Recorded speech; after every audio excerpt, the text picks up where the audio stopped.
Hey guys, we're back for training for the Tai Chi World Cup. This is August 31st, and we're going toward the October 28th and 29th event. So we're gonna do two drills today. We're gonna do moving step, and we're gonna do a moving step arm drag drill with footwork, and we're gonna do a moving step crank drill. So we'll start with the arm drag. I don't have a partner here, but I think the video will be helpful in terms of I'm using my heart directly to camera to establish my forward line. So my 45 degrees behind me is going to be very precise to the corner of the frame of the video. So here you have two for moving step arm drag. You're going to have someone pushing on you. More than likely, just give them a basic two-hand push, and you'll have your stance, whether you have left leg or right leg forward. Figure out what's best for you. But someone's pushing on you, and more than likely you might step back. So that's straight back. But now we're going to do something a little bit different. We're going to step 45 degrees with the pressure. So if someone's pushing you back, you're going to step on the 45, and then you're going to step again on 45. That's the second step. And then you're going to step again on 45 for the third. But for that third, you're going to do your arm drag and pull them into the space that you no longer are. And that's going to give you a side position. So that side position, meaning that if you're a wrestler, you might see the T between your sternum and your opponent's shoulder line. So a lot of times wrestlers will do their version of the arm drag, and they'll pin the tricep to the body with their sternum. So you'll see this connection. This being your opponent's arm. So just think of that same alignment, sternum or heart, through the shoulders of your opponent. Meaning, when I say the shoulders, a straight line from one shoulder through the other. You can really see that there's a straight line here, and especially through the neck. If you're going to push, you want to roll that shoulder through the neck to the other shoulder. You can do whatever you want. There are many options when you get this push off the line, but we'll focus on the push. And the arm drag, we should also be, again, I don't have a partner here, but we should be really cognizant that it's an over-under. There are other arm drags that can work as well, but for this one, I recommend starting out with a basic over-under. What I mean by that is one hand's going to cut over, and the other hand is going to whip across. You can also slap inward, meaning that if you're in an arm drag, the hand that's on your right shoulder, then you slap the right wrist, the left wrist. Whatever's touching your right shoulder, you slap that wrist to make it go past your center line.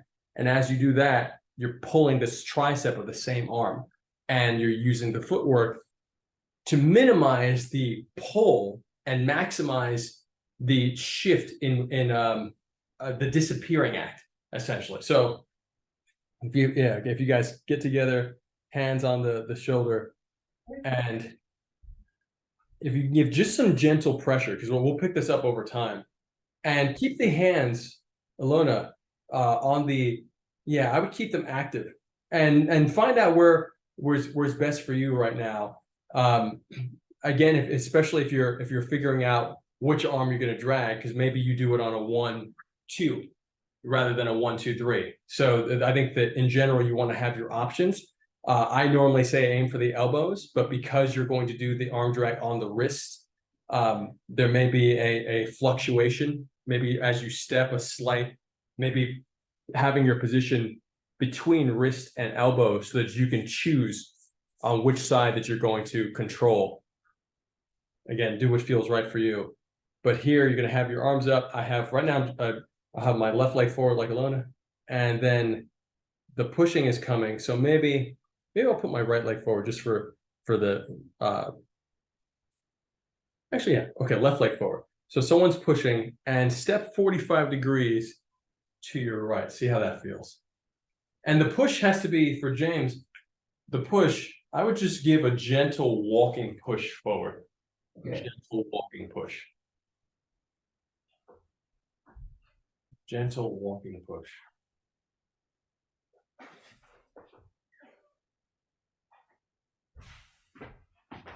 So when you say walking, do you mean shuffle or walk, change feet like this? What do you mean like this?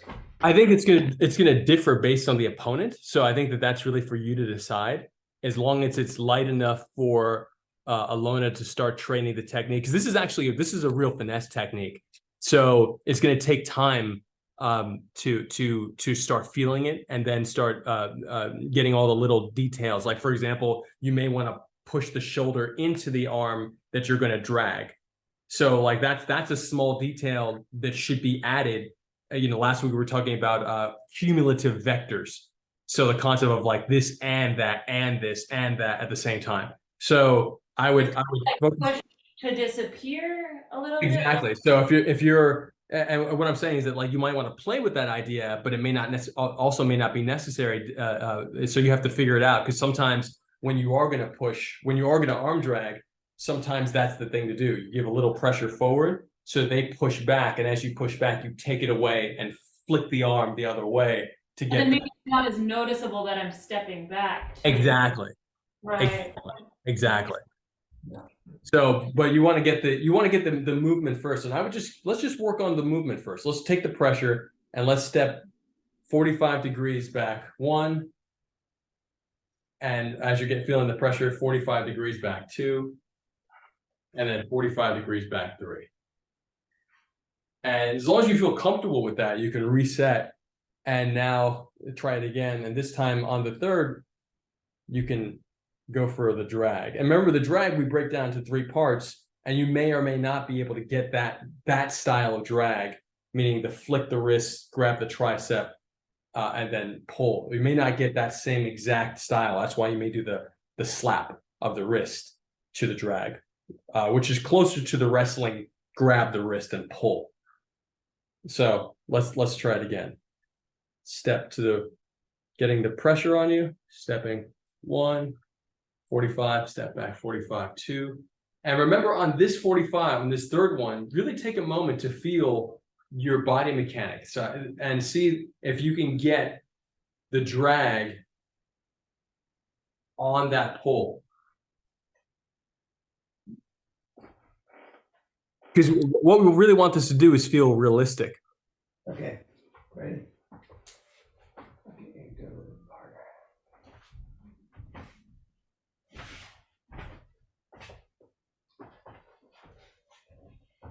Just to be clear, because this is what I'm seeing, but Yeah. I want to make sure I'm seeing it right.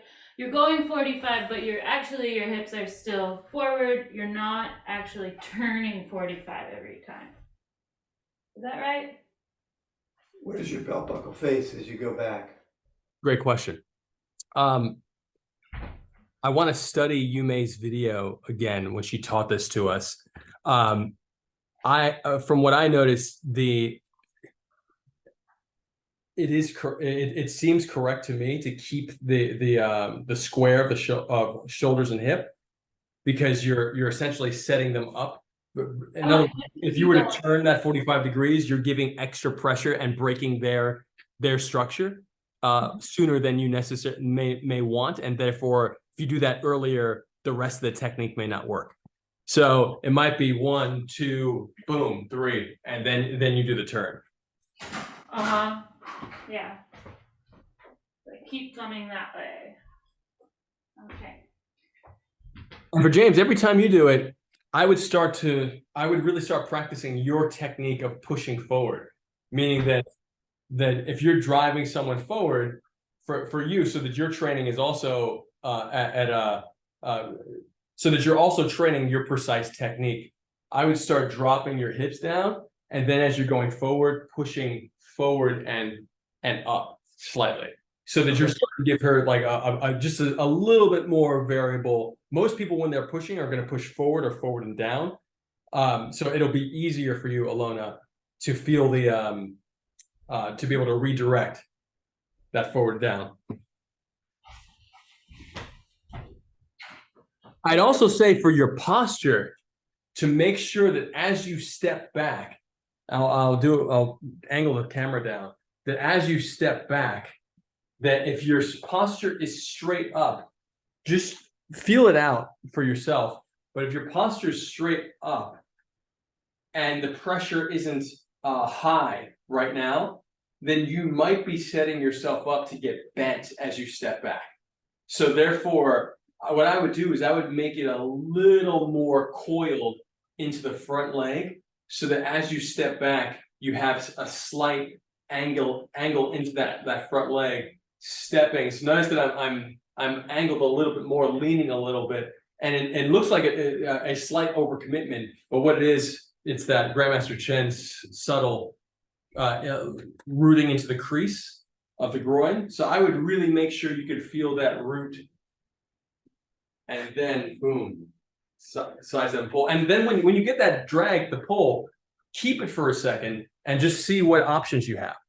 So those are two notes. One, keep the drag, don't release yet. But two, make sure the posture is allowing you to take the pressure the whole time.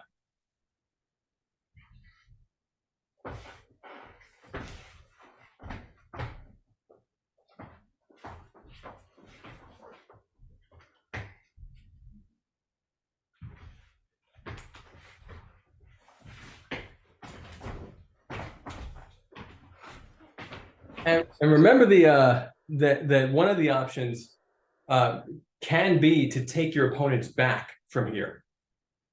So meaning that if you drag them this way, you have this other arm and you have this back leg that could swing around and cup their hip.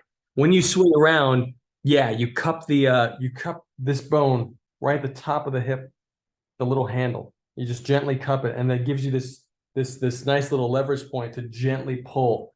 So you can sit there, you can spin around, and some people will even spin toward the direction to cut your circle off. So Tuishao and his team and Yume, they're very skilled at going one direction and then reversing it and throwing the person the other direction.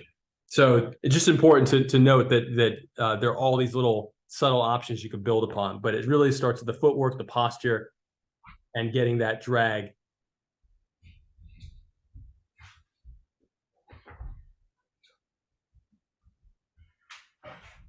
Good stuff.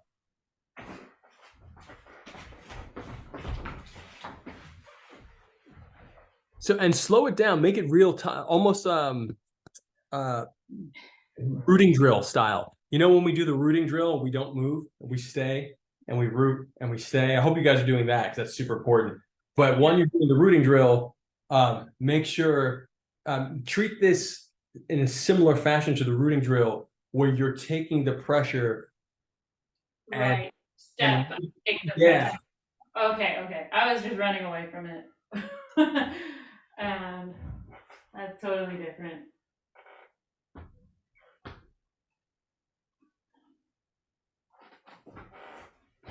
So now you have time to really think about how you're going to redirect the pressure for that on that third step. Let me do it to you. Switch.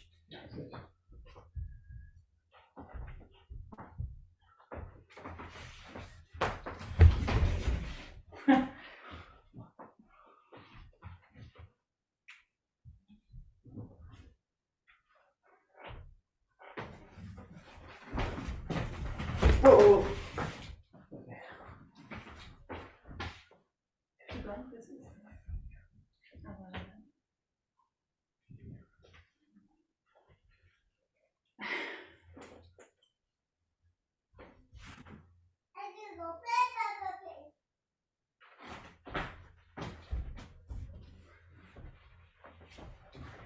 So,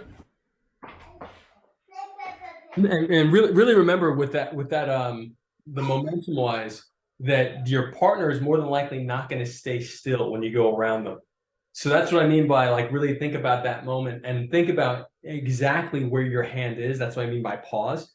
Exactly where your hand is, because you can get the double hip position. That does happen sometimes.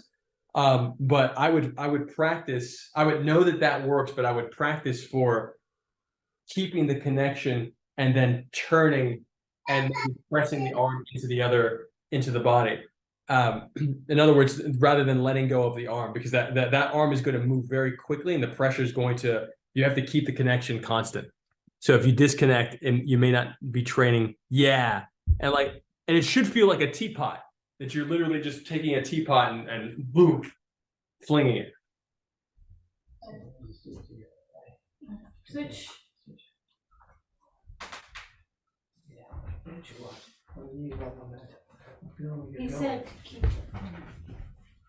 But yeah, that's, so James is showing me the 2 hip version. Mm-hmm. Spin a little bit. Spin out the monkey bars. Nope.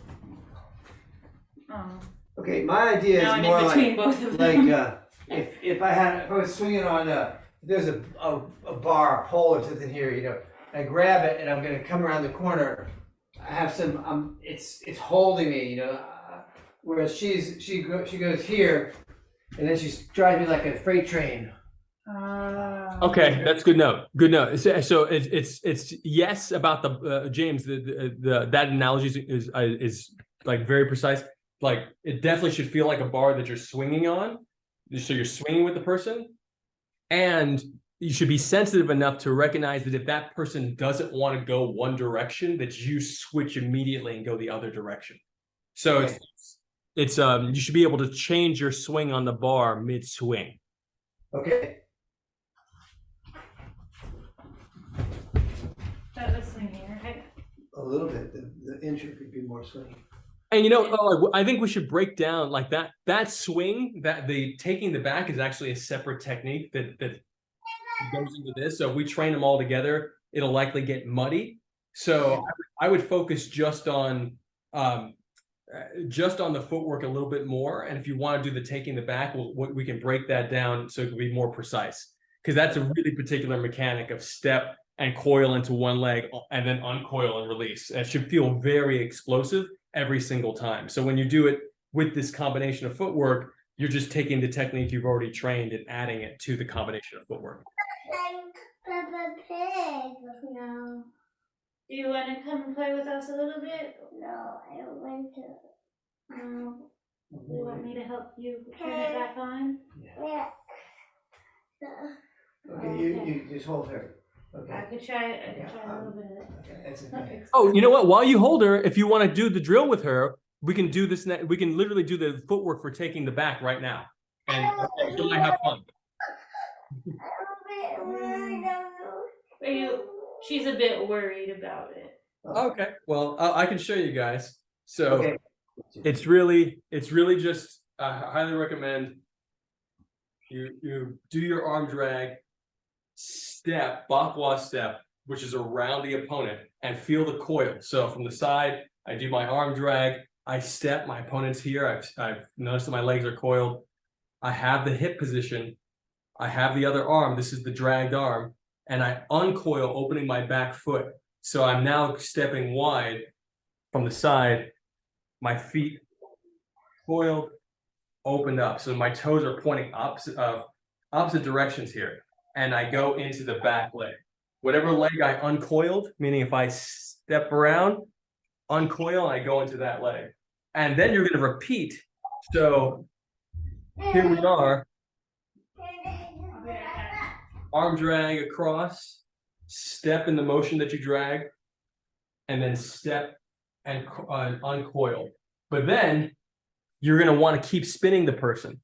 So the footwork, if I have my left leg forward, I drag with my left, and I'm dragging my left arm. So I'm doing a lead arm drag. If I have my left leg forward, lead arm drag, my right back leg comes around. And then let's say my left leg expands out. Yeah. I turn into that left leg. I've turned all I can. And now I switch stance, meaning that I bring one foot up and the other foot back. And I turn again. And I switch stance. I bring the back foot next to the front and the front foot back. And I keep pointing the toes away from each other. And I turn again. And I switch stance. The back foot comes up. Front foot goes back. And you just keep doing it. And you do it as a dance, like a waltz. And you just keep on spinning the person. And 2 or 3 spins, they'll likely fall to the ground if they're not used to the momentum.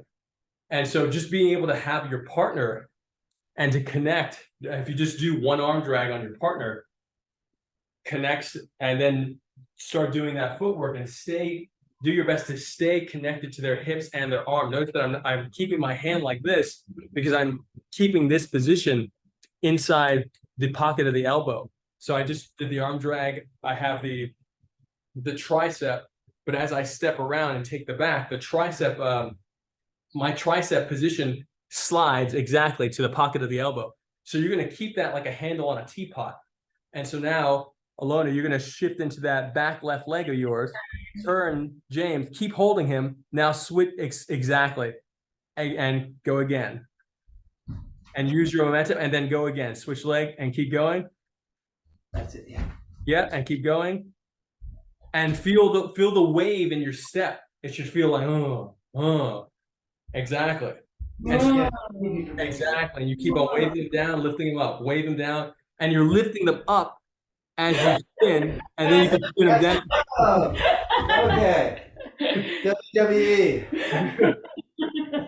I was gonna go into the fireplace. So definitely switch sides and then switch for both you guys, because that's a really helpful balance drill too. Other side now. I actually didn't do the other drill on the other side. I know we're not necessarily combining them right now, but here we are. So now we're doing arm drag on this side. Now why do I feel I'm on the same side? Sorry, same side. It stopped again? What's going on? Okay, 1 second. But that's starting to get really good. Where she was getting that concept of, she's holding me, swinging me, as opposed to pushing me with her hands. And she's using her center, connecting it through her hands, so that we're now like one unit. And she was swinging me much more that time, and I was really about to fly off of my feet. Well, I'd say one of the values for the person getting swung around is being able to, one, maintain the balance as you're being spun, and specifically the hips, because most people, when you see guys fly in the air, notice that their hips are spinning, their feet spinning. So this is something where you can really work on in the air, literally as one foot is in the air and you're switching, really softening the lower back and the quad, so that you're dropping your center of gravity down, and you land with your feet as gently but as firmly as possible, because you don't want your heel slamming into the ground, because it can cause disruptions in the heel and in the knee. So really finding that rhythm for yourself within the wave, because done properly, there is a rhythm. And then inside that rhythm, finding your own way to double time the rhythm to break it. And that's how you escape it and not get thrown. So it's like, okay, I'm balanced. Okay, let me double time it and then spin into a better position. And like someone like Tuisha Chantasan, his match with Dan, he does something where he'll literally throws his match with Dan in the US in 2005. He does a kick to stay inside the ring, like a huge kick. Dan's trying to spin him out, and he kicks his leg up over. And this is on my YouTube channel, and then lands and reverses the move. So it's like there's a lot that can be done on your end while you're getting spun. Well, can you send us that? We want to see his line work where he's almost on the edge and is able to jump like a gazelle, like Josh talks about in his book, and land on his feet and balance and reverse it on the opponent. Okay, I'm pulling it up right now. Well, why don't you guys drill that a bit more, and I'll pull up the video. Yeah, I'm going to drill you. You're going to do me? Yeah. I'm pushing you, and you're going to take me under. So I'm leading you.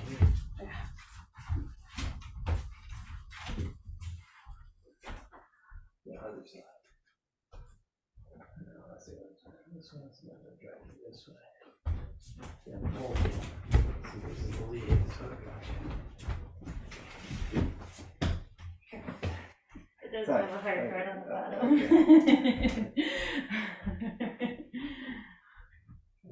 But now I'm ready for it. Now you can do it more gently and make this good myself.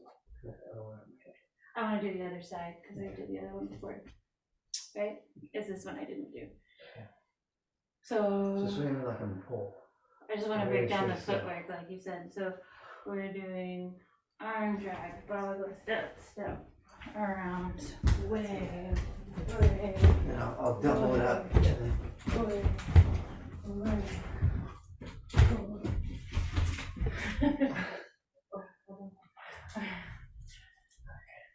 so I had to come into the middle to get Uh-huh. out of it. Okay. So this time you try to get out of it. Give me 2 and then try to get out of it. Ready? I'll do you. 1, 2. Now your turn. Try to get out of it. Yeah. Nice. Okay. The other way.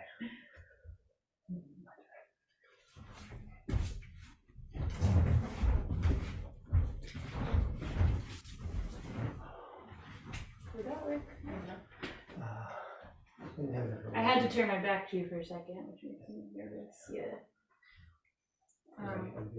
Yeah.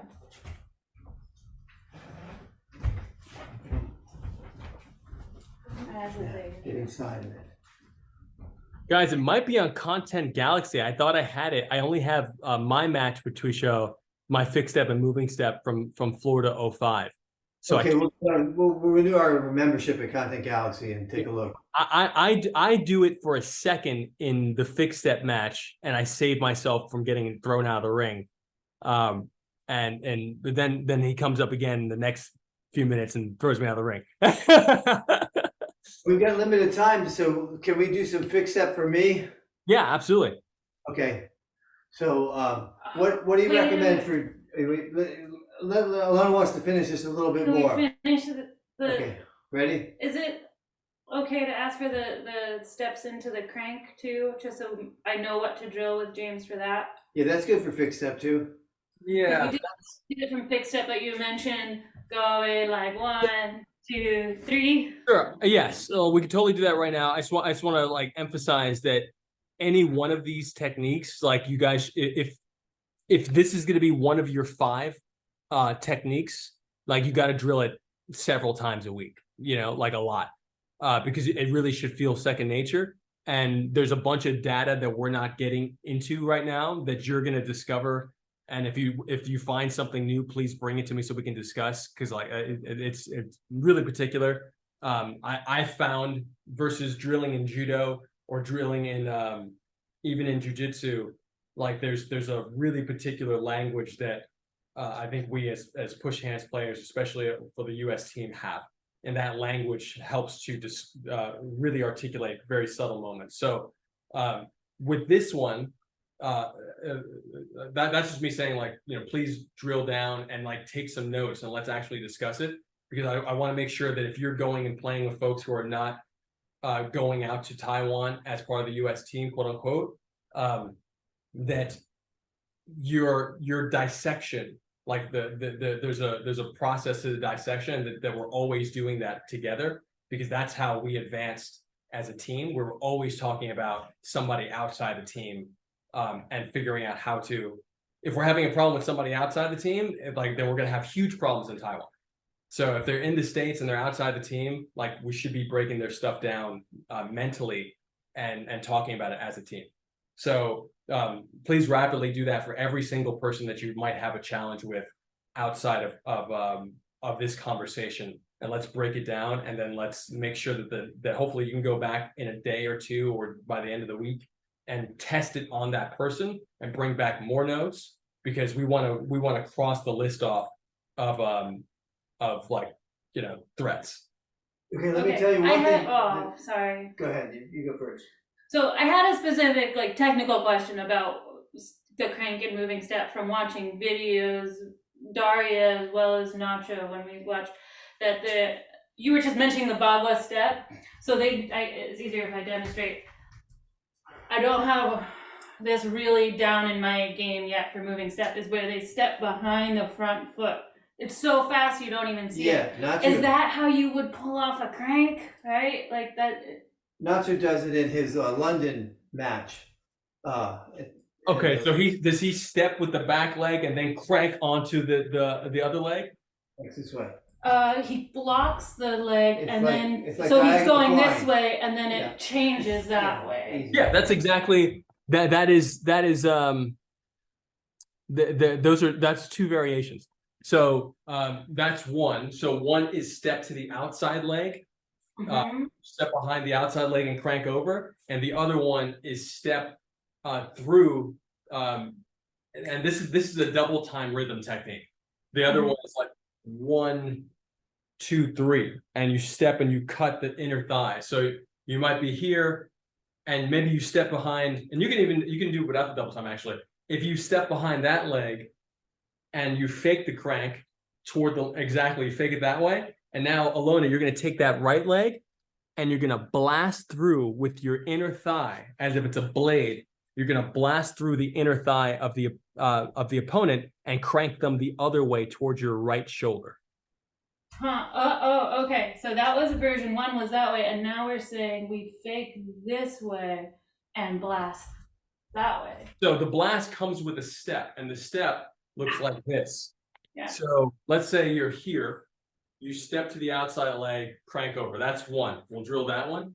The other one, which actually has footwork to it as well, but before we add the footwork, the other one is step behind that leg, step again and through. So notice that it's almost like I'm throwing my knee through their leg. And what you're actually throwing is your inner thigh. And as you cut with the inner thigh, you're cranking here. Exactly. Slow. This might hurt. Okay, so that one is 2 steps. So this one doesn't need to get all the way behind. It's just kind of on the outside. So I have space, right? I remember as Dan would say, you're train 100%, you get 70. So go for it. Yeah, that makes sense. Yeah. Sorry, I'm a little. And Ilona, what you just did is another variation. So we're talking about 3. So you just stepped behind and cranked to the area that without doing the thigh slice. So you don't have to do the thigh slice. Oh, right. But you have the option if you have somebody who has a really, really strong stance. All the way through with the right foot. There it is. Yes. Okay. Yeah. I would like to say that for third. This way, so that I'm faking you out that way, stepping and changing. You know what? Let's take each one of them and do 10 of each, because I think that's really, or at least 5, because you guys can always drill on your own. But make sure that you break it down into the math, because the math helps. It means that's your time under tension. So you have 3 techniques now. You have right leg forward, step, left leg back, and crank over the left leg. You have you really have 4. Your first technique that's connected to what we did last week is simply turn one way and then turn the other, or turn one way and then release the front leg. And that release the front leg, you can see me do that in moving step competitions in 2004, where I'm pressing the guy up and I'll just turn down and dump him. So you don't necessarily need to move your feet at all, even if you're in a moving step competition. As a matter of fact, sometimes I do my best to not move my feet in moving step because it's just unnecessary to win. So meaning that you can put the opponent down if they're just not skilled enough. But if you do need to move, if you're with an opponent that's skilled enough that requires you to move, then you can start thinking about, okay, well, I'm going to step my back leg forward and turn them over the back leg. Turn them over that new forward leg. Or I'm going to step my back leg forward and turn them into the back leg. So that's variation like that. There's 3. Or I'm going to step forward and then slice the thigh. Or I'm going to step forward and step forward again and then slice the thigh. You can do any variation of all these things. You can step, turn, but it's really about you listing all of those and then training each one so that you can find the rhythm in each one and internalize it in the body. So I would very much say, just do it 10 times each, over and over again with each other for each variation that feels right for you. That's great. Can we call that homework? Yes.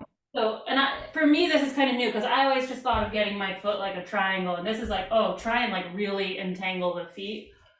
This applies, right? Like trying to get as a triangle into to what end? Oh, sorry.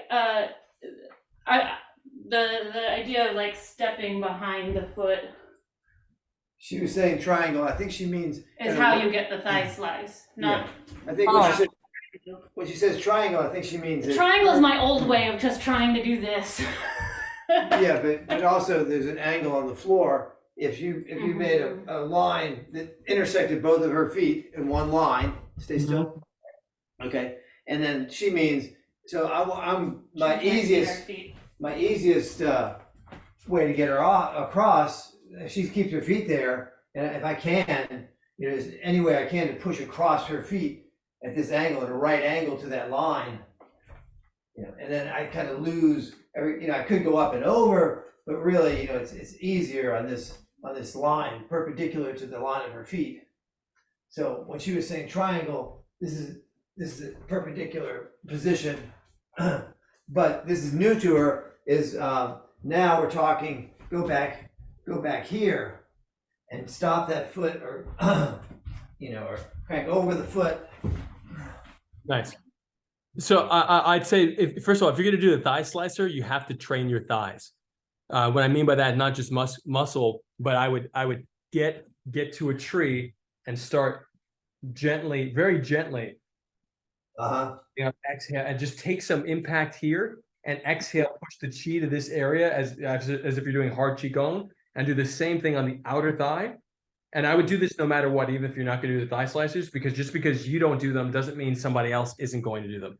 Okay. Your buddy of mine just broke his femur, and so you really want to make sure that you're training, you're training these areas to take impact, and so these guys, in Taiwan, they will attack that area. They may not do it often, but the higher level players will pull that out if you give them a problem. And Matt used to do this on the heavy bag. He used to come up onto the ball of this knee, come back here. Sure, and it's different than the knee. So that's the tie knee to the kidney or liver, etc. Okay. So that it's the same mechanic, but now you're changing the target. So rather than knee, you're doing the thigh, and you're taking the thigh, and you're exhaling and pushing into this area. You really want to be able to. It's the body mechanic. Exactly. Okay. And this outside one. Okay, I got it. Good. Yeah, because that outside one you may use in certain variations of diagonal flying, etc. Or someone may slice into your thigh that way, and you just don't want to be unprepared for somebody coming with hard impact. Even in fixed. What other conditioning should we be doing? How about this one, Uchikomi? Ready?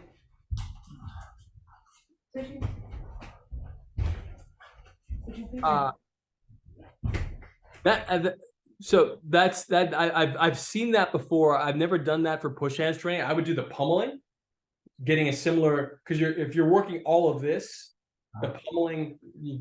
We've done the swimming, the pummeling before. Yeah. You guys remember that, right? One hand on the elbow, one hand on an underhook. Yeah, also don't worry about that right now. I'll send you a video of the pump. We already have that. But James, did you want to do any drill for you? For a fixed step. Yeah. Let's see. So let me just work on this arm drag drill. Maybe you can give me a pointer on it. This is my number one.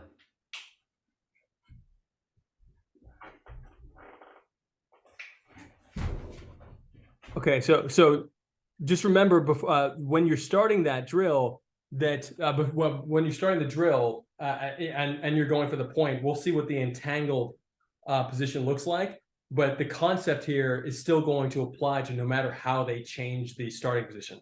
And what the concept is that even when you're still before the movement goes, you're doing slight inflations and deflations. You might inflate the tricep to lift the elbow. You might inflate and energize the fingers to push out the wrist. And you might use your other hand to press their elbow in. And every time you do one of these, you're looking for, you're instigating. You're looking for a reaction. Super subtle. So remember, when you start that, you're always looking for a subtle reaction to see when what they're reacting to subconsciously. You don't want to do it too hard. And then you find the rhythm in that exactly, and then you blast it. Got it. You got, I sunk down and you took me right there. Awesome. Yeah, nice. Yeah.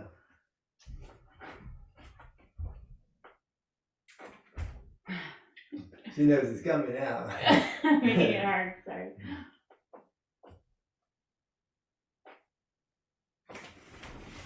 Nice. Yeah.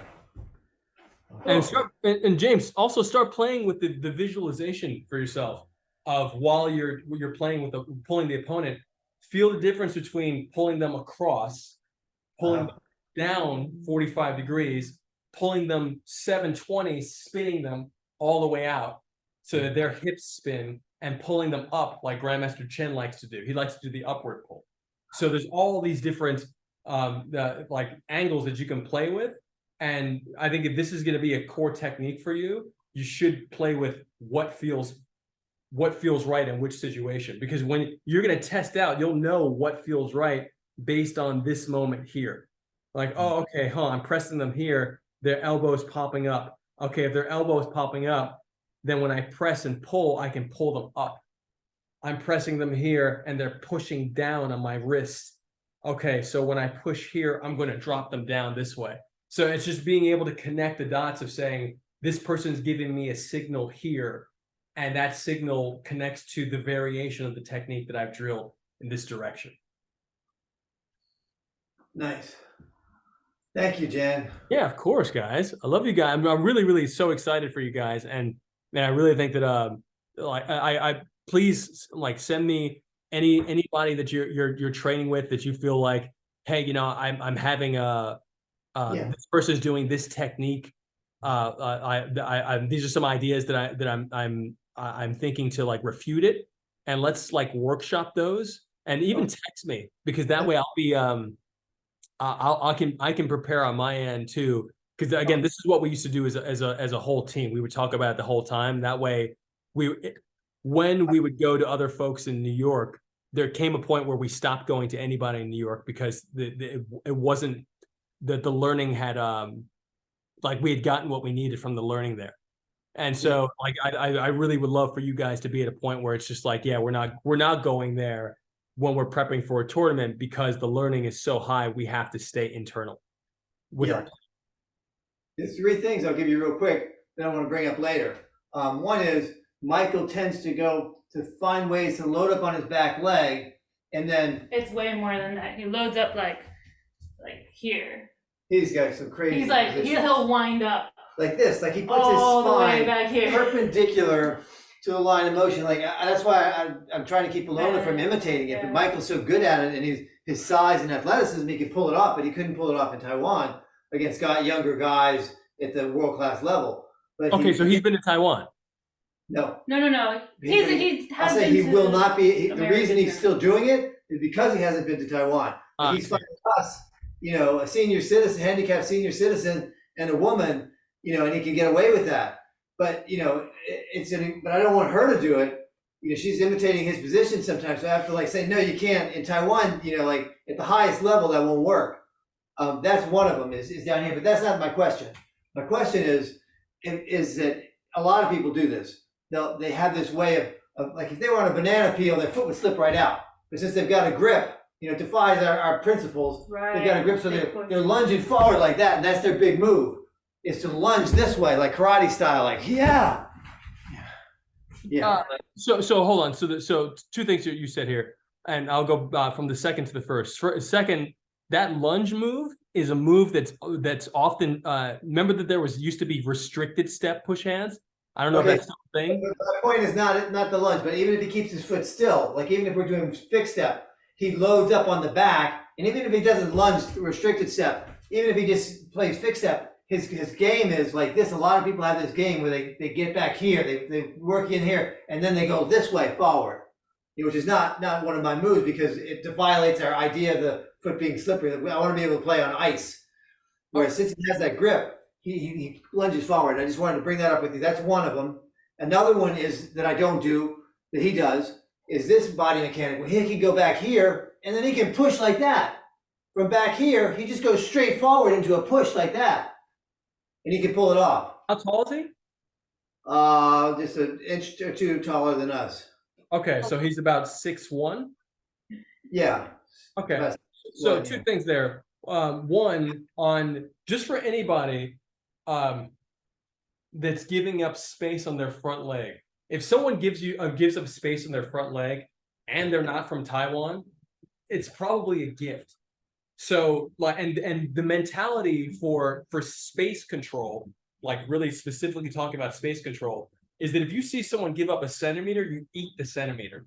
So like that's why the rooting drills are so important, is that it's because there at some point, if you're inflating, remember that you're inflating, you're taking the pressure, the person's giving you full pressure. You can't inhale anymore at one point, right?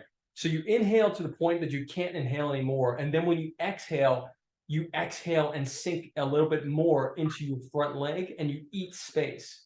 And then you inhale and you eat space. And then you exhale and you eat space. So the mentality in the rooting drill is not just to root, it's to constantly be taking. You're constantly taking the space. And you're paying attention to every moment and looking with your eyes to your opponent's hips. And if you see their hips wobbling or giving up, I just gave up. So you want to eat that space and become super solid and in position to that person. And there's like you felt it before, but it's important to have to note that what you felt is coming from that mentality of eat the space.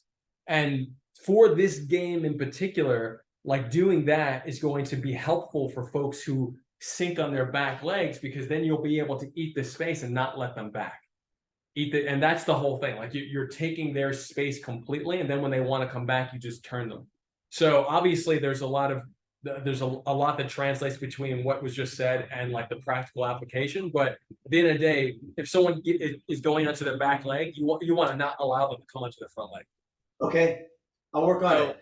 Let me do one more before we go. I've got this other guy. He's 220, Jabbar. He's great to work with. He's new, but he's huge, and he's a great sport. And he's the only person you can have an actual conversation outside of talking to between us. You know, like nobody else when they try to talk about push-ins. This guy can actually have a conversation. And what he's doing is he's putting his leg down. Now he's playing against the knees before we even start. He starts going across like this. Like I'm worried about an ACL problem, you know, from doing this. So I don't want to train it too much, but I want to get your idea in case somebody tries that in Taiwan and tries to before the match even starts to push my knee laterally with their knee. I think that in general, for someone like that, if you're playing in a park, it's not worth it. Like I would ask them to stop, like as simple as that, because it's the level of competitor that you're going to find in the park is likely not going to be at the level that you're going at. So if they're doing dirty techniques like that are not like really helpful to something a judge is going to call out in like in Taiwan, they're not going to allow somebody to do that in the beginning. So you guys are like training for a professional event. And so therefore you're professional and you guys got to like treat your training as such. So if someone's doing something that is essentially going to put you in danger from executing professionally, I would just ask them to politely stop. So it's allowed when it's part of a move. I mean, obviously what I told him was like, you can't just like blast it, but if it's already there, you can use it as leverage. You can blast it, but but you just hide it from a judge. So it's like you can do anything if you can hide it from a judge. So it's just a matter of like how can if I'm getting pulled off and the opponent's really good at pulling me off, I'm probably going to drag my thigh into their thigh to cause them some pain. And if I cause them pain, the value of the pain is bringing their mind down. Okay, cool. If I've caused them some pain, now I'm going to come back. And they might be angry, they may be more focused, or I might have caused them to be a little bit more thoughtful about this lower area of their body. And now I can get an angle. I can probably push on the opposite angle to get them to move. You know, so there's all these little thoughts behind these little moves that you might sneak in there. I want to take a moment and go back though, like step back to what you said about the spiraling, the guy who's turning his back. If you can, one of you guys, can you just get into let's say not a full 50-50 clinch, but like if both of you guys put your lead hand on an underhook position, and then like halfway range. So in other words, James, your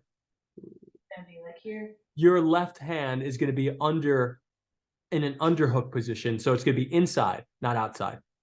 Oh, we have right hand underhooks, but let's exactly. So switch. Cool. Okay. And Ilona, put your hand on when you're in this position, keep your other hand on the elbow. Exactly. Okay, great. So can one of you guys do the posture from here and the other one stay connected that the guy does, that Michael does? You do it, because you do Okay. a lot anyway. So I'll do it. Okay, Cool. so Okay. one and Great. Okay. We follow the spine, like there's an arrow coming out of Okay. the tailbone, so I want to Stay go. right there. Just stay right there.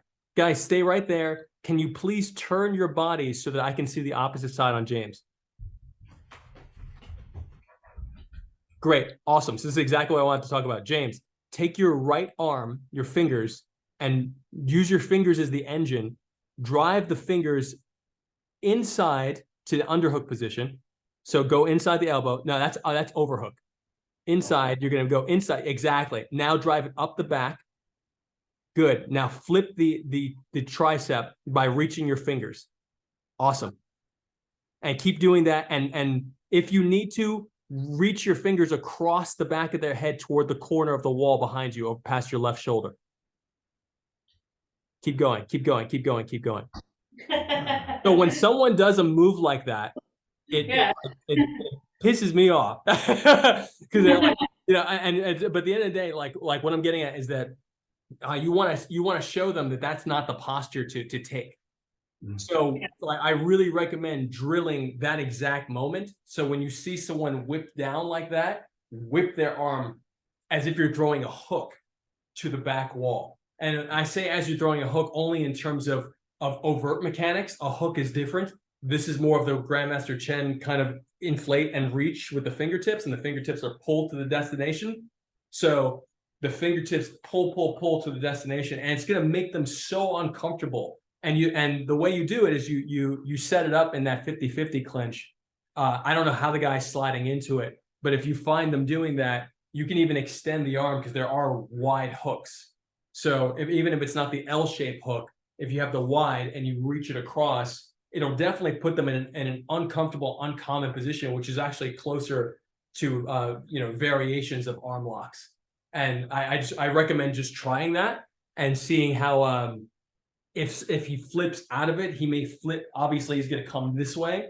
So if he's flipping out of it, you're going to flip your arm out and push. So flip your arm out and push the opposite direction on the chest. Just try different combinations there, but it may just be helpful to, even if you don't get the point, if you can stop somebody from doing something you don't like, that's a refutation. Okay. Can we terminate the recording and let me just talk to you for a minute after off Sure. recording?